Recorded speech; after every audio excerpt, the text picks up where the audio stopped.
The Flash, episódio 20. Essa mulher, não vou nem perder tempo e vamos falar dela agora mesmo. Depois desse episódio, eu passei a me referir a essa moça como a velocista do Jitters, porque a gente descobriu que ela é uma velocista e porque ela tá sempre no Jitters, a cafeteria mais badalada de Central City. Vamos começar com essa cena em que a velocista do Jitters aparece na festinha de bebê do time Flash. Eu imagino que muita gente possa estar pensando que o fato dela saber até mesmo a data em que o bebê da Cecile vai nascer possa significar que ela pode ser filha da Cecile e do Joe.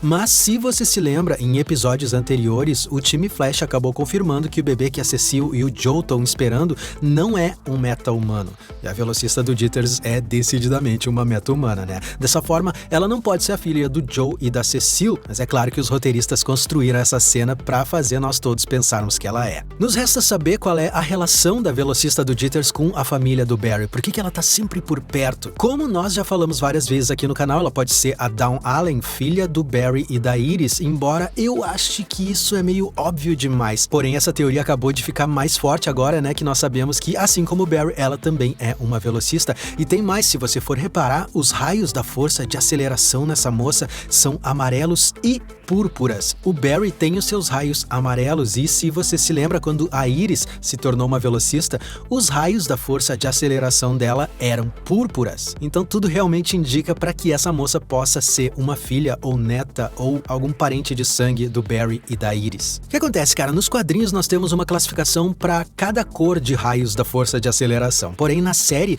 nós não sabemos o que essas cores significam, ou mesmo se elas significam alguma coisa. Pelo que eu sei, e me corrija se eu estiver errado, nós temos o tom mais amarelado, que é a cor normal dos raios dos velocistas, a cor azul, que apareceu com o zoom, mas isso foi resultado daquela fórmula que o Hunter usou em si próprio. Os raios do Savitar também eram meio azulados, mas mais puxados pro branco. E, além da Iris, o Homem Acelerado, aquele velocista da Terra 19, que por acaso apareceu super rapidamente, com perdão do trocadilho, nesse episódio, naquele momento em que o Cisco e a Cigana estão lá na Terra 19, na delegacia, discutindo a relação. Ele também tem os raios púrpuras. Talvez as cores dos raios acabem sendo explicadas na série em breve, e assim a gente pode descobrir as características de cada velocista só de olhar para os seus raios. Vai dizer que isso não ia ser legal. De qualquer forma, a velocista do Jitters tem duas cores diferentes de raios, o que pode significar também dois tipos diferentes e simultâneas de conexão com a força de aceleração. No final das contas, ela pode acabar sendo a velocista mais rápida e mais poderosa de todas as 4 temporadas.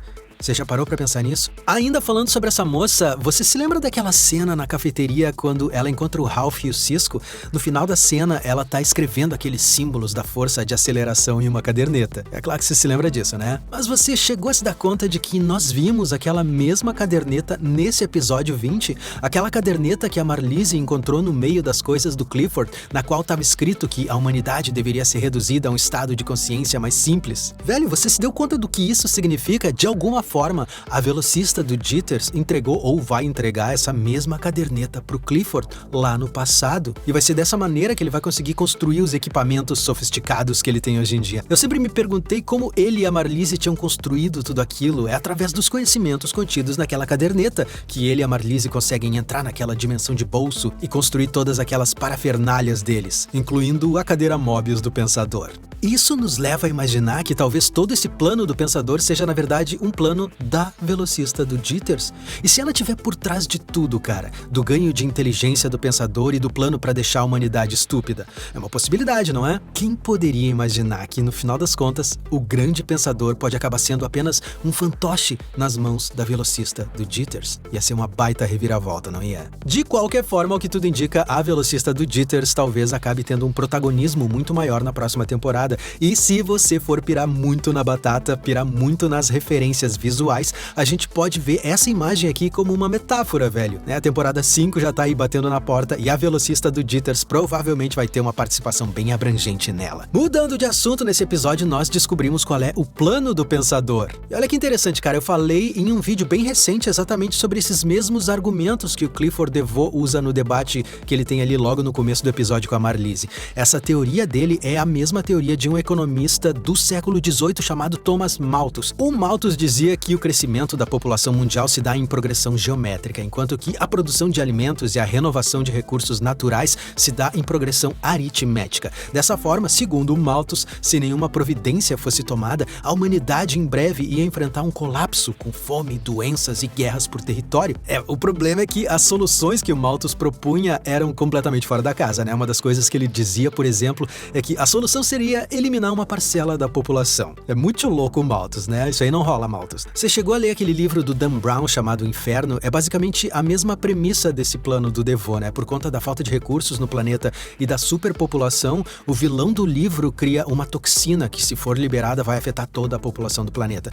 Faz bastante tempo que eu li esse livro, mas se eu não me engano, essa toxina se espalhava pelo ar e pelo contato, do mesmo jeito que a gripe. É a mesma abordagem desse plano do Clifford. O plano do pensador é simplesmente bombardear a humanidade com matéria escura suficiente para reduzir as capacidades intelectuais de todas as pessoas. O que eu, aliás, achei um plano extremamente furado, cara. Confesso pra você que eu esperava algo melhor. Eu acho que esse é um péssimo plano porque um dos grandes motivos para todos os problemas que a humanidade enfrenta hoje é a estupidez das pessoas, né? Reduzir a humanidade a um bando de gente estúpida só pode piorar as coisas. Eu não sei se você concorda comigo. Bom, eles podiam ter pensado em alguma coisa melhor, como, sei lá, matar metade da população da Terra. Isso parece um plano vilanesco melhor, você não acha? A não ser, é claro, que o Clifford planeje também, além de deixar as pessoas burras, manter o controle sobre essas pessoas de alguma forma, com algum tipo de elo mental ou algo assim. Sabe, uma forma de manter todo sob controle, fazendo apenas o que ele quiser. Aí, esse plano até faz sentido. E esse episódio mostrou vários momentos passados da vida do Clifford e da Marlise.